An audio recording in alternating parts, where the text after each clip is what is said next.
ଆଶ୍ଚର୍ଯ୍ୟ ଘର ଖୋଲା ଅଛି ସ୍ୱପ୍ନା କଣ ମୋ ଡାକ ଶୁଭୁନି ନା ସ୍ୱପ୍ନା ମୋ ଡାକ ସ୍ୱପ୍ନା ସ୍ୱପ୍ନା ମତେ ଲାଗୁଛି ଆଡଭୋକେଟ ବିକାଶ ଦାସଟା ଘରେ ନା ତାମାନେ ସ୍ୱପ୍ନା କଣ ବେଡରେ ଶୋଇ ଶୋଇ ସ୍ୱପ୍ନ ଦେଖୁଛି ନା এইটা ମୋ ପାଇଁ ଠିକ ସମୟ ହବ এই সময় তা বেডরুম কু যাই তা স্বপ্নকু সাকার করিবা মোর একমাত্র ধর্ম আরে বীরেন্দ্র ভাই কথা কর এতে দিন পর মো কথা মনে পড়াছ কেমিতি মনে পড়িবনি যে তো পর আমার এইটি আছে ওহো তো ভাগ্য তুমি মতে এতে ভাল পাউছ মো ভাগ্য কিন্তু বহুত খরাপ কোন পাই তু মতে জমারু ভাল পাও কে কইলো মো তো তোমাকে বহুত ভাল পাই আ যদি মতে ভাল পাও তাহলে সে অ্যাডভোকেট বিকাশ দাস কু বাহাই করু কেমতি কোন কথা কা ডিসকাস করিব না কোন কো তোমা প্রস্তাব সে অবমাননা করদা লে মোর যদি বিকাশ কা সঙ্গে সম্পর্ক রখবা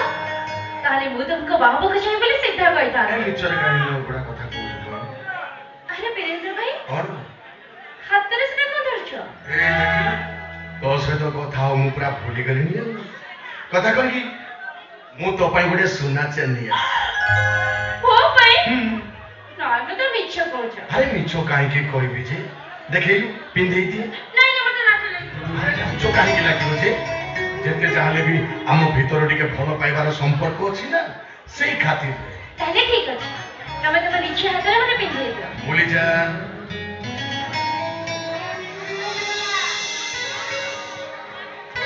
আচ্ছা স্বপ্না କହିଲୁ ଏ ହାରଟା କେମିତି ହେଇଛି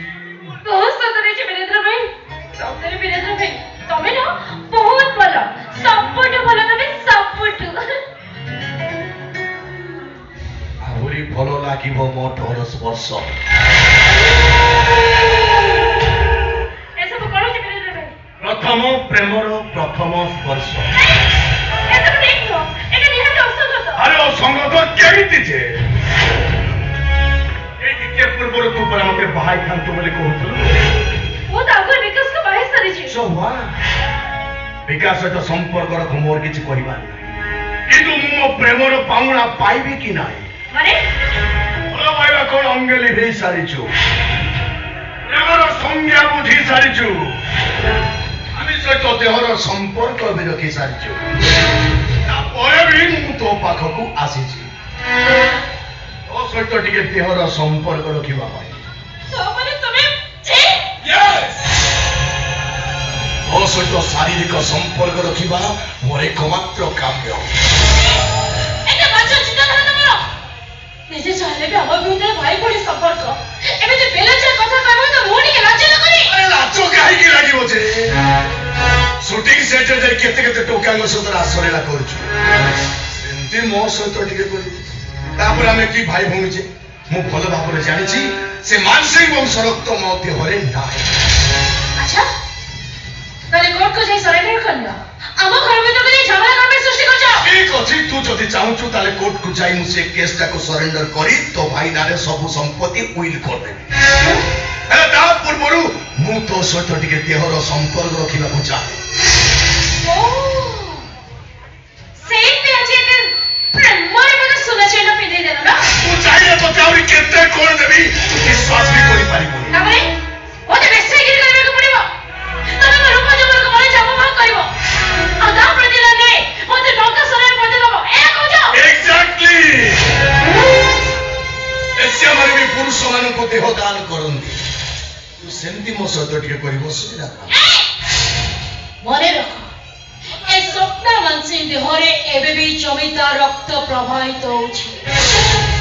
ଆଉ ସେ ରକ୍ତ ଏତେ କଳୁଷିତ ନୁହେଁ ଯେ ତୋ ଭଳି ଗୋଟେ ବଡ଼ ସହିତ ସମ୍ପର୍କ ରଖିବି କଣ କହିବେ ମୁଁ ଗୋଟେ ଭଡ଼ୁଆ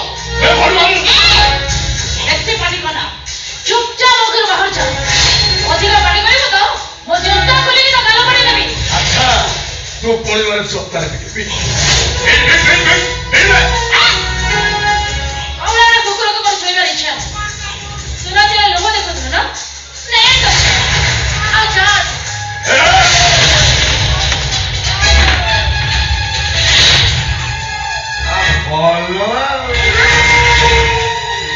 ମୋ ଦେହର ନିଆଁ ଲଗେଇ ଚାଲି ଯାଉଛୁ ମୋ ଦେହର ନିଆଁକୁ ଲିଭେଇବ କିଏ ବା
मानसिंह बंशरत्तर गरम दिखाऊची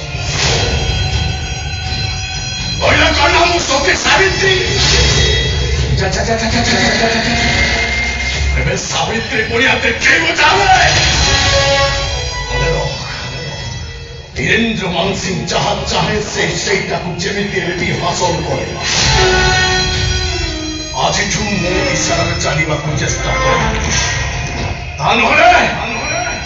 तो स्वामी स्त्री दीटा को जीवनरू मारी मारी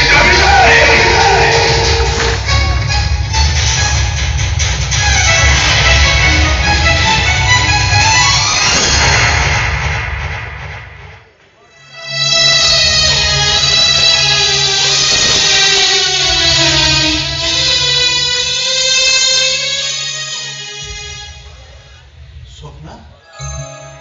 कौन जी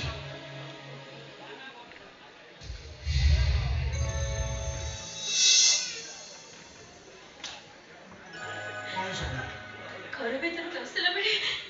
घर बाहर जावा तबे काको देखिलो घर बाहर जबार काको देखिनी अरे घर पाके देई वीरेंद्र बाबू देखो बाइक रे चली गल देखिची अरे कोन हला वो बेस अवस्था देखे तबे कोन किचे भी मुझे मारलो